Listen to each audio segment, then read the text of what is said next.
Sir आपका बहुत बहुत स्वागत है और बहुत बहुत धन्यवाद, आपने हमारा निमंत्रण स्वीकार किया। और आज पता मैं बड़ी दुविधा में हूँ सर। क्यों? मेरे को पहले ये नहीं समझ में आपको सर बुलाऊं, गुरुजी कहूं, स्वामी जी, मैं क्या कह के संबोधित करूं आपको? अरे सबसे पहले तो मैं आपको बहुत तहे दिल से शुक्रिया करना चाहता Thank हूँ you, कि आपने और आपके प्रोडक्शन कंपनी ने मुझे यहाँ पर आज बुलाया। शुक्रिया। इस कपिल शर्मा शो के लिए। मतलब ये तो सबको हंसाते ही रहते हैं। दुनिया में इतना गम है लेकिन इनके गम को कम करने का काम तो इन्होंने ले रखा है ना? आशीर्वाद है सर। आप भी बहुत हंसाते हैं। कोशिश करता हूँ जी। इन्होंने मुझे पूछा कि मुझे किस नाम से संबोधित करें। हाँ। तो मैं कई बार कहता हूँ कि किसी भी नाम से बुला लीजिए, दिल से जो प्यार है से बुलाया जाता है ना, तो नाम कुछ भी चल जाता है। बहुत सही, लेकिन बहुत सही। लेकिन जब आप ये लिबर्टी दे देते फ्रीडम के किसी भी नाम से बुलाए, तो हाय किस किस नाम से मुझे बुलाया गया है और मेरे नाम का क्या कचुम्बर किया गया है। अच्छा जी। एक कार्यक्रम में, एक प्रोग्राम में मैं गया था, मुझे उन्होंने कहा कि आज हमारे बीच में गोल गोपाल आए हुए हैं। मतलब मेरा सर तो गोल है। गोल गोपाल। अच्छा, मैं अमेरिका गया। हाँ। अमेरिका में मुझे कहा, so we have amongst all of us gold Gopal Das. ये तो फिर भी ठीक ठीक था। है, हाँ। गोल तो ठीक ठाक था, गोल्ड भी। फिर एक मराठी प्रोग्राम में गया बंबई में। अच्छा जी। तो मराठी प्रोग्राम में कहते हैं, आज आपल्यामध्ये गोड गोपाल दास आले आहेत। तो गोड भी थोड़ा मीठा है, ठीक है। सबसे भयंकर वाला बताता हूँ। हाँ। आज हमारे बीच घोर गोपाल दास आए। अभी घोर तो मैं हूं नहीं जी। वाह क्या बात है सर। आपको पता है मैं तो कंफ्यूज था कि मैं सर को क्या कह के बुलाऊं। हमारे प्रोडक्शन वाले बड़े कंफ्यूज थे। नॉर्मली क्या फिल्म वाले लोग आते हैं सर यहाँ पे ना, जी। तो वो पूछते हैं बर्गर पिज्जा ये सब मंगवाते हैं। आज मुझे आके पूछता सर फल लेंगे दूध लेंगे। मैं कहा यार सर आज आप हमारे शो पे आए हैं, आप भी मानते हैं कि जिंदगी में हंसना बहुत जरूरी है? बिल्कुल 100% हंसना बहुत जरूरी है जी, क्योंकि दुख तो यूं ही भरा पड़ा है। मतलब कितने लोगों की लाइफ में प्रॉब्लम है यहाँ पर। सबके। अच्छा, जो लोग हाथ नहीं उठा रहे हो अपेक्षा करें कि मैं उनमें विश्वास करूंगा। ये लो कर लो बात। जिस जिंदगी में तो प्रॉब्लम होगी ना, जिंदगी है ना जनाब, तकलीफ तो होगी ही। बिल्कुल। वरना मरने के बाद तो जलने तक का एहसास नहीं होता। हाय हाय हाय। हाय क्या बात है। मैंने देखा सर के इंस्टाग्राम पे 5.5 मिलियन फॉलोअर्स हैं, बाकी सोशल मीडिया अलग है सर। तो मेरा सवाल आपसे ये था कि जी। दुनिया को मोह माया से दूर रहने का पाठ पढ़ाने वाले गुरु जब सुबह उठते हैं तो आप जाके इंस्टाग्राम पे चेक कर दो कि रात के बाद कितने फॉलोअर बढ़े मेरे। देखते हो? क्योंकि ये रोज देखती हैं अर्चना जी, एक घंटे बाद चेक करती हैं ये। इतना झूठ बोलता है ना ये इंसान। अभी नीचे रखा होगा फोन। चुप कर। अच्छा एक बात मैं आपको बता दूं कि इसके किसी भी बात पर विश्वास मत करना। ये मेरे ऊपर जो भी बोलता है ना कमेंट, वो असत्य है। जो झूठ बोलता है उसको कौवा काटता है जी। कौवा काटेगा इसको। और यहाँ पे नवजोत सिंह सिद्धू साहब बैठते थे, उनको भी दिनेश ने आउट किया है, इनका कोई हाथ नहीं है। ये भी बात असत्य है। धन्यवाद। आप में से कितने लोगों ने कभी उपवास किया है, जैसे धार्मिक उपवास? किसी ने रोजा किया है यहाँ जी? किसी ने जन्माष्टमी नवरात्रि की है? किसी ने पर्यूषण किया है? पर्यूषण है ना। देखिए मैं आपको एक बात बताऊं, आप कट टू 2023 है जी।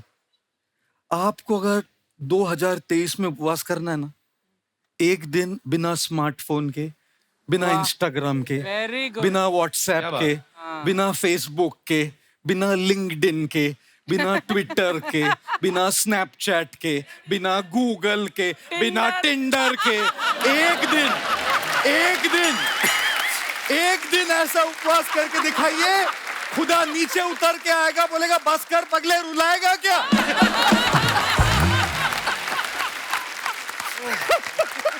वाह। तो वाकई ये बात हंसी मजाक में कही है सर ने, लेकिन बड़े काम की बात है। असली और उपवास। क्योंकि हमारी जिंदगी में इतना घुस चुका है सर इंस्टाग्राम, आदमी 250 ग्राम का और के रह गया है, क्योंकि हर जगह इंस्टाग्राम।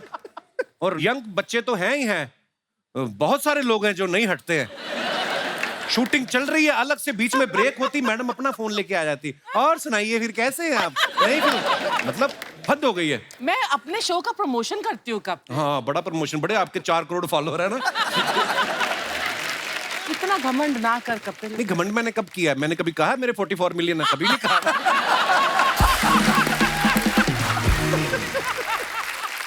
अच्छा सर का एक कोट है, when people smile it doesn't mean they are doing good, it just mean they have chosen to smile. तो सर आपको क्या लगता है कि ये इंसान के अपने हाथ में है, वो खुद डिसाइड कर सकता है कि मुझे खुश रहना है, या उसकी पत्नी के हाथ में है, या उसके बॉस के हाथ में है, या गर्लफ्रेंड के हाथ में है? आपको मैंने हमेशा स्माइल करते देखा है, इसका रीजन ये तो नहीं कि आप अकेले हैं? एक बार 15 अगस्त को किसी ने मुझे मैसेज भेजा, और वो वाला मैसेज जानते हैं आप, जो होता है लंबा, एक लाइन ऊपर लिखी रहती है, फिर dot dot dot dot dot dot dot dot dot dot dot dot, तो उसमें लिखा था first, scroll down and read the message, only if you are single. तो मैंने कहा मैं तो क्वालिफाई करता हूँ, तो मैं नीचे क्या, dot dot dot dot dot dot dot dot, 15 अगस्त था, नीचे लिखा हैप्पी इंडिपेंडेंस डे। अभी आपको एक बात बताऊं जी, देखिए हमारी खुशी की जिम्मेदारी अगर हम किसी और के हाथ में दे देंगे ना, तो जिंदगी भर मायूस रहेंगे। वाकई। और इसीलिए जितना हम अपनी भावनाओं का, अपने जज्बातों का कंट्रोल अपने हाथ में लेते हैं ना, उतना खुश रह पाएंगे। और फिर चाहे वो आपकी पत्नी हो, अपने बॉस हो, उनसे प्यार कर पाएंगे जैसे भी वो हो। नहीं तो बस यू रिमोट दबा रहे हैं जी लोग। दुनिया के हाथ में, दूसरों के हाथ में रिमोट कंट्रोल अपनी जज्बातों का मत दो, धीरे धीरे वो रिमोट कंट्रोल अपने हाथ में ले। अच्छा, मैंने सर का एक वीडियो देखा जिसमें ये गर्लफ्रेंड बॉयफ्रेंड की बातें कर रहे थे। और गाना भी गा रहे थे कि तुम इतना जो मुस्कुरा रही हो, क्या गम है जिसको छुपा रही हो। गुस्ताखी माफ सर, मतलब आपको ये स्टूडेंट होने का एक्सपीरियंस है, क्योंकि आप कॉलेज में इलेक्ट्रिकल इंजीनियरिंग भी कर चुके हैं, कि या कभी मोहब्बत में भी पड़े हैं कभी ऐसे, मतलब ऐसे पूछा सर। कपिल आज बहुत लिबर्टी ले रहे हैं। हमेशा लेता है। बोले हाथ में ये भोला भाला गंजा साधु आज हाथ में मिल गया, आज इनका बराबर से लिबर्टी लेके आज इनकी खूब खिंचाई करते। मैं इंजीनियरिंग कॉलेज से था, इलेक्ट्रिकल इंजीनियरिंग पढ़ी मैंने जी। और इलेक्ट्रिकल इंजीनियरिंग पढ़ने में इतना मशगूल हो गया कि प्यार मोहब्बत के लिए समय ही नहीं मिला। और जब इंजीनियरिंग की डिग्री खत्म हो गई, तब जो मैं कर रहा हूं उससे प्यार हो गया। वाह। तो ये यहां से यहां आ गया। लेकिन आज की तारीख में जो जो प्यार मोहब्बत करते हैं, जिनके दिल टूटते हैं, जो चन्ना मेरे या गाते हैं, जो ए दिल है मुश्किल गाते हैं, वो मेरे पास आते हैं रोने के लिए। जब ए दिल है मुश्किल भी सुकून नहीं देता, जब चन्ना मेरे या भी सुकून नहीं देता, तब कहाँ जाए, है ना घोर गोपाल दास जी। सर बहुत बहुत स्वागत है, आइए विराजमान हो जाइए। सर हमने ना ज्यादातर लोगों को देखा, कुछ नया करने जाते हैं ना तो इस बात से बड़ा घबराते हैं कि 4 लोग क्या कहेंगे। पहली बात तो ये 4 लोग कौन है सर, कहाँ रहते हैं ये, हमें तो दिखाई भी नहीं देते हैं, लेकिन फिर भी मन में डर क्यों बैठा रहता है सर? आप प्लीज विराजमान हो जाइए। हाँ जी, हाँ जी। ये इन लोगों से कैसे छुटकारा पाए हम? मेरी माँ मुझे बड़े साल कहती रही, तू शादी नहीं कर रहा, 4 लोग क्या कहेंगे। वो 4 लोग शादी में भी नहीं आए। वैसे काफी सारे आए, पर वो 4 लोग नहीं आए। मैं कई बार कहता हूं, अगर दूसरे लोग आपके बारे में क्या सोचेंगे ये भी आप ही सोचेंगे, तो वो क्या सोचेंगे? वाकई। अरे उनको सोचने के लिए कुछ छोड़िए ना भाई। और अंग्रेजी में इसको नॉइज और वॉइस कहते हैं। बाहर के जो लोगों के जो ओपिनियंस होते हैं, जो सलाह होती है, जो मत होते हैं, जो राय होती है, वो सब नॉइज है। चाहे कितनी अच्छी इंटेंशन भी हो, लेकिन नॉइज है। और इस सब नॉइज में, इस आवाज में अपनी वॉइस को नहीं भूलना चाहिए जी। अपने अंदर भी एक वॉइस है। क्या बात। और इसीलिए मैं कई बार कहता हूं जी कि दूसरों की बात सलाह मानने में कोई दिक्कत नहीं जब उसमें कोई सच हो, लेकिन कुछ तो लोग कहेंगे। लोगों का काम है कहना, इन फिजूल की बातों में कहीं बीत न जाए रहना। मैं कई बार बोलता हूँ कपिल जी, आज मैं कन्फेस कर रहा हूँ आपके सामने जी, मैं जब भी स्टेज पे पहली बार किसी भी इवेंट में जाता हूँ, जैसे स्टेज पे आता हूँ तो मैं कहता हूँ, आपका नाम लेता हूँ, ऑल इवेंट्स। अरे वाह। ऑर्गेनाइजर्स ने मुझे कहा है कि गुरुजी आपको जो बोलना है ना तब बोलिए, लेकिन हमारी ऑडियंस को ना मजा आना चाहिए। फिर मैं कहता हूँ, ये जो कहते हैं कि हमारी ऑडियंस को मजा आना चाहिए। मैं क्या कपिल शर्मा हूं? स्टैंडर्ड लाइन है मेरी। तो इसलिए देवियों, सज्जनों, दोस्तों, दूसरों की बात मानते मानते खुद को भूल मत जाओ। खुद को क्या करना, उसको दूसरों की राय से ज्यादा अपनी खोज करनी ज्यादा जरूरी है। क्या बात। तो उन 4 लोगों को 4 कोने में बंद कर दो और अपनी आवाज को सुनो। हाँ जी मम्मी ठीक है। आज तो आपको बैठा के सुनाने लायक लगता है। अच्छा, ऐसा कहा जाता है ना कि इंसान को लाइफ में जब कोई झटका लगता है वो सब छोड़ छाड़ के अध्यात्म की तरफ आ जाता है। सर जैसे आप इलेक्ट्रिकल इंजीनियरिंग की पढ़ाई कर चुके हैं, तो तारे जोड़ते जोड़ते कौन सा ऐसा झटका लगा कि जो आप अध्यात्म की तरफ आ गए? कई बार ऐसे लोगों को लगता है कि झटका लगने से ही अध्यात्म की ओर आते हैं लोग। जैसे नौकरी नहीं मिली, छोकरी नहीं मिली, कुछ तो गड़बड़ हो गई होगी कहा। तो हमारे समय 3 ही ऑप्शन थे हमारे पास, इंजीनियर बनो, डॉक्टर बनो या फेलियर बनो। तीनों के अलावा कोई ऑप्शन नहीं थे। उसमें से मुझे इंजीनियरिंग मिल गई और इंजीनियरिंग के बाद तो सब लोगों को अपना करियर बनाना होता है। एक लड़का एमबीए कॉलेज के बाहर एमबीए के लिए फॉर्म भर रहा है। वॉचमैन से पूछा, भाई साहब एमबीए यहाँ करना चाह रहा हूँ, यहाँ से कॉलेज कैसा है? वॉचमैन ने कहा, बहुत बढ़िया, मैंने यहीं से एमबीए किया है।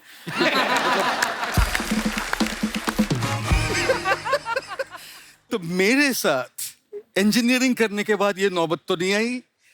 अच्छी जॉब मिली ह्यूलेट पैकर्ड में, लेकिन मैंने एक बात अपने आप को एक सवाल पूछा बस, कि मैं सबसे ज्यादा मेरा वक्त मेरे काम में जाएगा। हम अपने फैमिली के साथ कितना वक्त बिताते हैं, सवेरे थोड़ा, शाम को थोड़ा, वीकेंड पे थोड़ा। और यदि हमारे काम पे हमारा सबसे ज्यादा वक्त जाने वाला है, तो क्या उस वक्त में हम वो करेंगे जो हमको पैसा तो खूब दे रहा है लेकिन जच नहीं रहा है? तो मैं जो कर रहा था वो बहुत बढ़िया कर रहा था, लेकिन वो यहां खुशी नहीं मिल रही थी। तब फिर सोचा कि भाई ये नहीं चलेगा, अब तो निकलना पड़ेगा यहां से। रिस्क ली, और मतलब कैसी रिस्क कि आगे पीछे क्या होगा कुछ पता नहीं। कूद गया। और मैं कई बार कहता हूं, समंदर में फना होना तो किस्मत की कहानी है। दुख तो उन पे होता है जो किनारों पे मर जाते हैं। वाह। इतने घंटे बिताने हैं मुझे वहां, वो करते करते नहीं मरूंगा जो मेरी रूह तक नहीं पहुंच रहा है। इसलिए ये शिफ्ट किया। क्या बात है, दिल से निकलनी चाहिए कोई दिल भी से चीज। दिल से निकलनी पर चाहिए। हर किसी को ये लग्जरी नहीं होती गौर साहब, कि वो ऑफिस ना चूज करे, अपने दिल की माने। जी जी है जी, ना? क्योंकि दिल की बात जो चूज करते हैं ना, जैसे मैंने की, अगर यहाँ के कोई यंग नौजवान लड़के लड़कियां बैठे, वो तो उनको तो बहुत अच्छा लगेगा कि चलो ये छोड़ देते main stream career, follow your passion. लेकिन कई बार सच्चाइयां भी होती है। Yes. और सच्चाई ये होती है कि घर में ईएमआईज होते हैं, लोन्स होती है, फाइनेंशियल लायबिलिटीज होती है, कई बार बीमार लोग होते हैं जिनके खर्चे होते हैं, और उस रियल लाइफ नीड्स के लिए पैसे लगते हैं। तो मेरी उन सब के लिए एक राय है कि आप लोग ना अपना मेन स्ट्रीम करियर अभी नहीं छोड़िएगा। मैं पागल था, मैंने रिस्क ले ली। इतना ज्यादा, इतनी मोहब्बत हो गई जो मैं कर रहा था उससे कि वो रिस्क ले ली, क्योंकि मोहब्बत में आदमी रिस्क ही लेता है। इसलिए कहता हूं मैं, कह भाई, love is blind, marriage is the eye opener. Sorry jokes apart. तो मैंने वो रिस्क ले लीजिए, रिस्क लेके मैं कूद गया इसमें। लेकिन मैं किसी को एडवाइस नहीं करता कि ये रिस्क ले, रियल होना चाहिए, कैलकुलेटेड रिस्क होनी चाहिए। ये अपनी मेन स्ट्रीम से पैसे कमाए और साथ साथ में जो भी पैशन है ना, थोड़ा थोड़ा साइड में करते रहे, एज अ हॉबी। हॉबी से करते रहे। हो सकता है कि वो एक दिन इतना डेवलप हो जाए कि ये छोड़ के आप वही करिए अपना मेन करियर। ट्रू। वैसे तो कर ही सकते हैं, बैलेंस्ड अप्रोच है। पर जैसे अर्चना जी, आपने भी, अर्चना जी देहरादून से बिलोंग करती हैं जी। और उस समय, आज से 35 साल पहले या 36 साल पहले, जब आपने सोचा मुझे हीरोइन बनना है, आपने भी दिल की सुनी ना अर्चना जी? ऐसा तो नहीं है? तो अब ये मेन स्ट्रीम काम तो ये कर रही हैं, फिर जो इनका पैशन है, यहाँ से पैसे कमा के फिर ये वेगस जाती है, वहां जुआ खेलती है।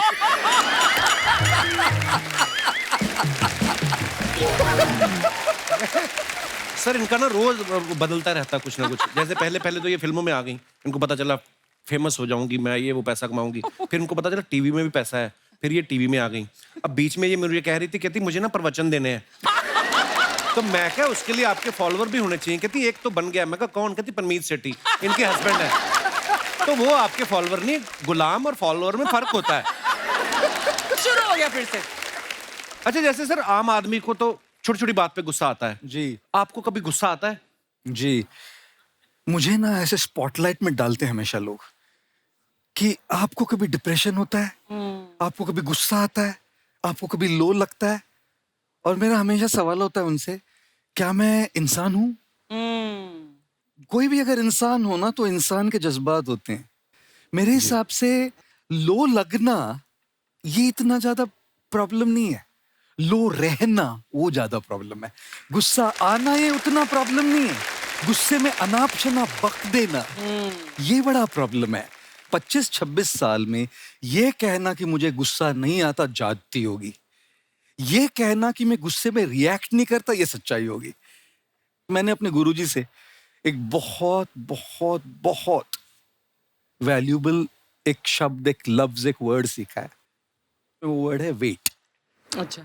गुस्सा आ रहा है ना, थोड़ा सा बस रुकिए। आपको कोई नहीं कह रहा कि उसको आप कुछ मत बोलिए, अभी मत बोलिए बस, क्योंकि अभी कर देंगे ना, क्या बक देंगे, क्या बोल देंगे, क्या अनाप शनाप मुंह से निकलेगा, और फिर जाके अपने तकिए में बैठ के गिल्ट होती है, मैंने क्यों बोला ये, क्यों बोला, नहीं बोलना चाहिए था, उसको चोट पहुंच गई, वो कैसे, उसको कैसे लग रहा होगा, अभी मैं एसएमएस करूं सॉरी डार्लिंग को, मैं क्यों करूं, उसने भी तो गलती की थी ना, नहीं लेकिन बोलना चाहिए ना, मुझे ऐसा नहीं बोलना चाहिए, लेकिन मैं क्यों बोलूं, मैं तो सही था, वो तो गलत थी। इसी चक्कर में घूमता रहता है वो बेड में एसएमएस और व्हाट्सएप पे। तो ये देखिए ना हमारी इमोशंस कैसे चल रही है, anger guilt, anger guilt, anger guilt. तो ये जो गोल्डन वर्ड मैंने सीखा ना, वेट, इसने मेरी लाइफ में बहुत बड़ा जादू लाया है। तो मुझे भी गुस्सा आता है जी, लेकिन उस गुस्से को रिएक्शन में मैं थोड़ा समय देता हूँ, रुकता हूँ, और उस रुकने से बहुत सारे रिश्ते बचे हैं मेरे। क्या बात। अच्छा, इंसान जब बातें सुनता है इनकी सोचता है आज से टेंशन लेनी, लेकिन जैसे ही इनके वहां से बाहर निकलता है और देखता है जूते गायब है मेरे, फिर टेंशन में आ जाता है, कल ही नए लिए थे, है ना। तो टेंशन कैसे सर हो ही जाती है, टेंशन भी ना। जी जी, हमारे टेलीकास्ट का इशू हो जाता है कभी कभी, कभी हमारी स्क्रिप्ट रेडी नहीं होती है, कभी हमारा कुछ डिले हो गया, कुछ छोटी छोटी बातों को लेके टेंशन हो जाती है। क्या करें सर इसका? जी जी जी जी, तो टेंशन के लिए जी, रोज की स्ट्रेस के लिए जी, रोज की कुछ रीजंस होंगी। एक बात मैं हमेशा सबसे पूछता हूं कि देखिए, हमेशा अपने माइंड में 2 सेक्शन बनाइए।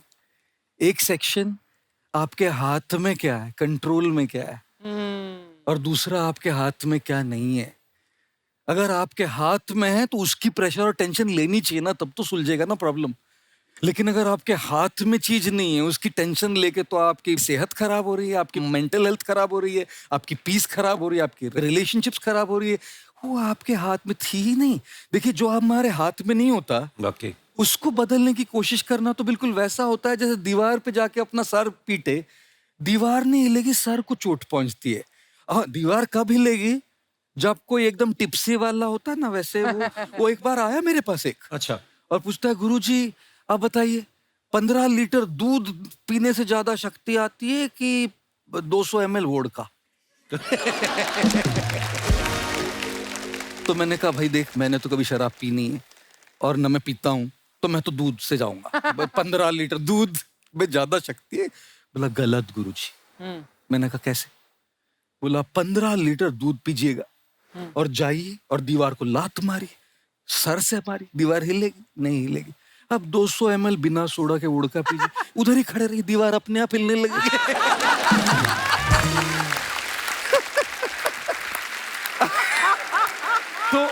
तो देखिए, जिंदगी में ऐसी दीवारें खड़ी रहती है जो आपके मारने से हिलने वाली नहीं। बिल्कुल। वो चीजें होती है जो हमारे कंट्रोल में नहीं होती, लेकिन कई चीजें होती है जो हमारे कंट्रोल में हैं, हमारे बस में हैं, हमारे हाथों में हैं।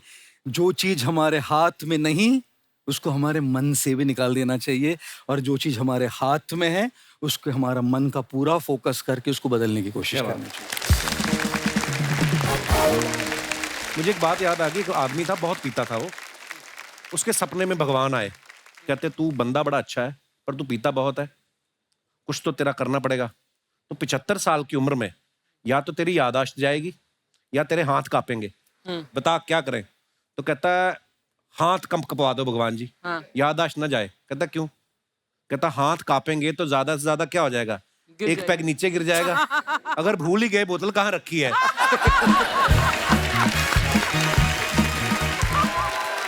आई wanted to ask Khan sir कि आपका एक एपिसोड था ट्रेन के बारे में, कि ट्रेन में ऐसा क्यों होता है, शुरुआत में ऐसा हुआ था, ये यहाँ पर बोगी के लिए ये कनेक्शन, तो ये सोर्स क्या होते हैं आपके, कहाँ से आपसे सुन लेंगी, उसके बाद खुद का चैनल शुरू करेंगी।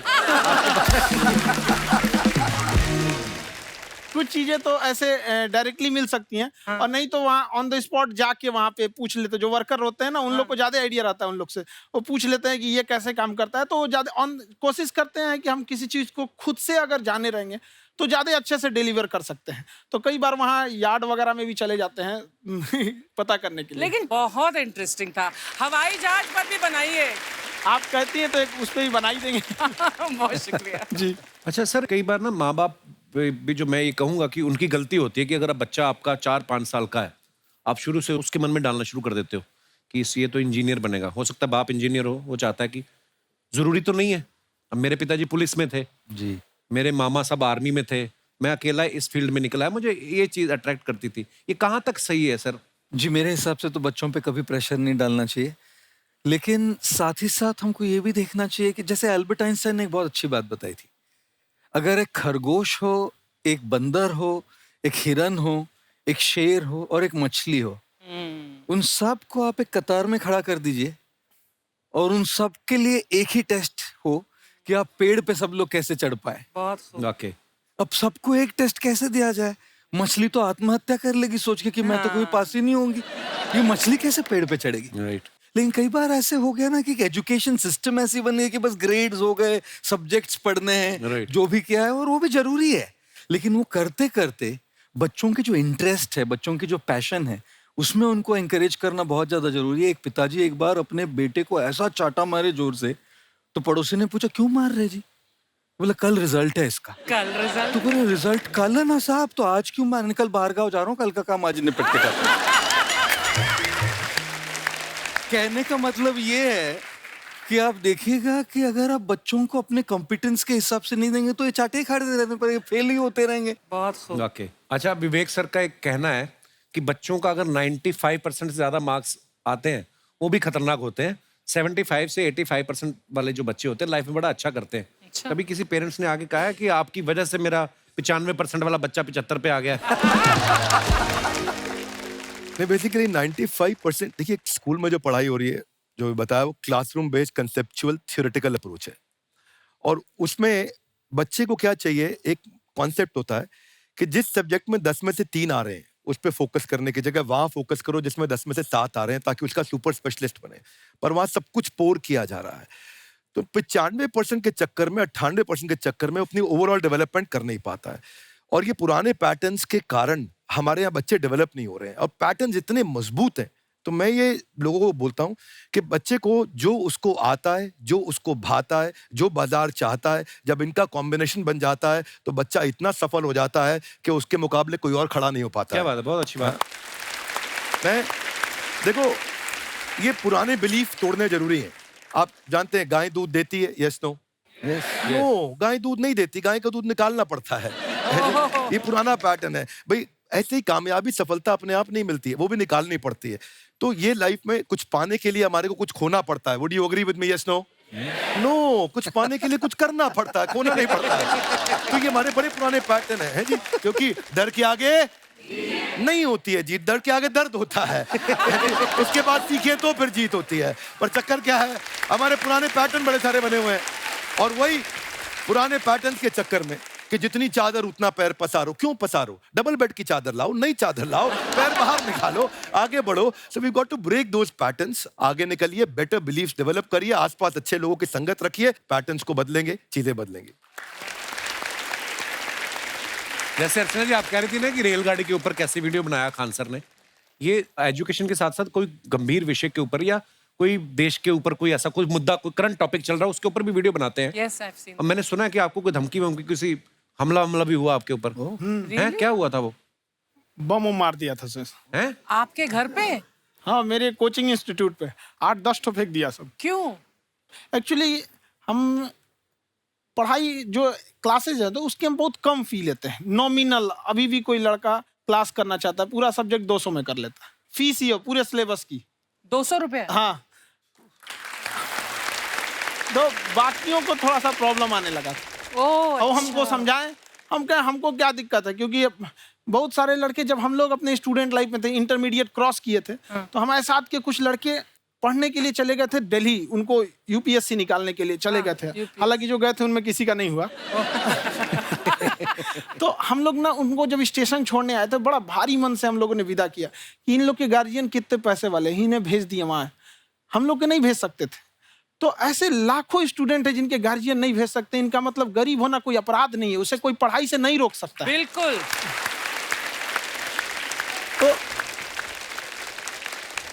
तो हमने ठान लिया था कि कभी अगर मौका मिलेगा तो उसको हम जरूर कम करेंगे।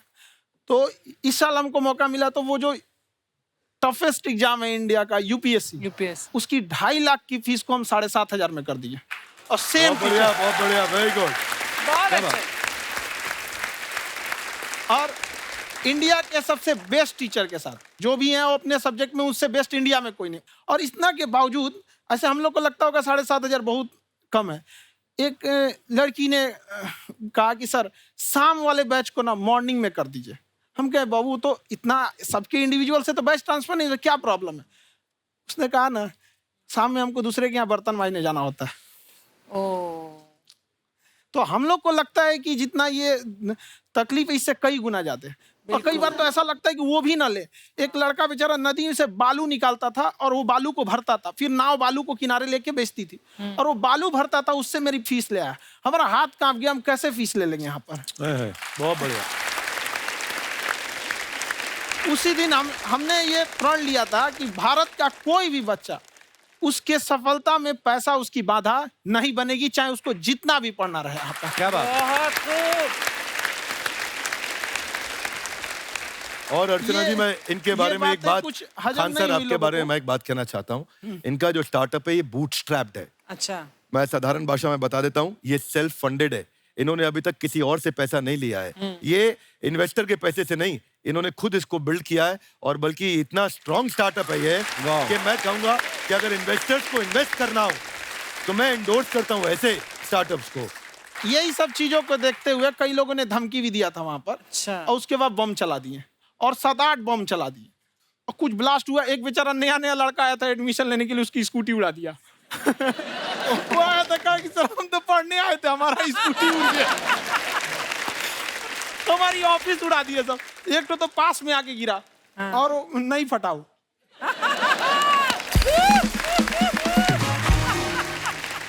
बाद में बहुत सारे लोग धमकियां दिए, लेकिन कहते हैं ना सूरज कितना भी तेज चमक ले समंदर नहीं सुखा सकता। वाह वाह वाह, क्या बात है।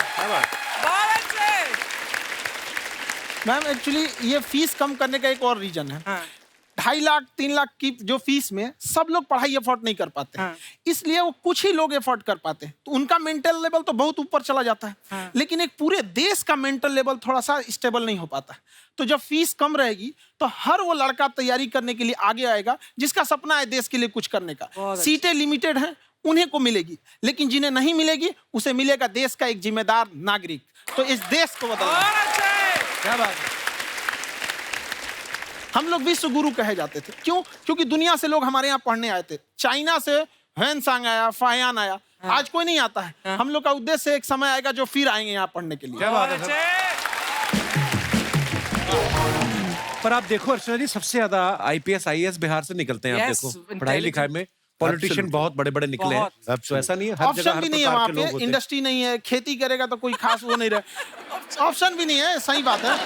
बिहार की मिट्टी में एक चीज है, जिद तो बहुत जबरदस्त है। कुछ भी नहीं रहेगा तो सब कुछ पाने का उसको जिद रहेगा, करके भी दिखा देगा। वहाँ पे कर देंगे हम यहाँ पे। विवेक सर, आपके बारे में हमने सुना एक बार आप संन्यास लेने चले गए थे। कौन वापस लेके आया आपको? फिर कहाँ तक पहुंच गए थे आप? नहीं, मैं एमबीए की पढ़ाई के बाद मैं ये सोचा था कि अपना जीवन भगवान की सेवा में समर्पित कर दूं। अच्छा जी। बहुत साल मैं वृंदावन में रहा था और गुरुकुल में रहा था। अच्छा। और वहाँ सेवा करना, बहुत अच्छी शिक्षा मिली। मैं बोलता हूँ मेरी असली एमबीए वही थी, मोस्ट ब्यूटीफुल एसोसिएशन। वाह। और मैं वहाँ भगवत गीता पढ़ी, जहाँ मुझे गीता से लगाव हुआ। तो मेरे गुरुजी का आदेश था कि आप भगवत गीता को बिजनेस मैनेजमेंट के साथ जोड़ के देश दुनिया में बताओ। मेरे को लगा बड़ा मुश्किल काम है। मैंने बाद में देखा कि डॉक्टर स्टीफन कॉवी, जिनकी किताब है 7 habits of highly effective people, आप सबने पढ़ी होगी, उन्होंने बोला मैंने 7 हैबिट भगवत गीता से लिए। और हमारे देश के लोग ऐसे हैं जो मेरी किताब पढ़ते हैं, जो कि 3.5 मिलियन कॉपीज बिक चुकी हैं, और भारत में भगवत गीता नहीं पढ़ते। तो मुझे लगा कि मैं गीता विद मैनेजमेंट के ऊपर आकर के बातचीत करूं। मुझे लगा बहुत कठिन होगा, पर मेरे गुरुजी का आदेश था कि कठिनाई आपको तभी तक दिखेगी जब कठिनाई को देखोगे। तो एक छोटा उन्होंने मुझे बताया, पूछा कि इस कमरे में लाल रंग कितनी जगह है, देखो आप भी एक बार जरा देख के बताओ। 7-8 जगह लाल रंग दिख रहा है यहाँ पे आपको? 1 ये 2, वो लाल रंग टी शर्ट पे 3 4 5, ये लाल हो गया 6, उधर लाल हो गया 7, एप्पल लाल, बिल्कुल ठीक 7। पर जब आप लाल रंग ढूंढ रहे थे तो क्या आपको हरा रंग दिख रहा था? Yes no? नहीं। जब आप लाल रंग ढूंढ रहे थे तो क्या आपको काला रंग दिख रहा था? Yes no? नहीं। नो। जिंदगी भी ऐसी है, जो ढूंढोगे वही मिलेगा, बाकी कुछ नहीं मिलेगा। तो उन्होंने कहा कि आप इसी सोल्यूशन पे फोकस करो और गीता के मैसेज को पहुंचाओ। तो मैं बिजनेस मैनेजमेंट के प्रोग्राम्स कॉर्पोरेट्स में करने शुरू किए, क्योंकि गीता पहला मोटिवेशनल सेमिनार जो पृथ्वी के इतिहास में कपिल जी हुआ, वो कृष्ण ने दिया था।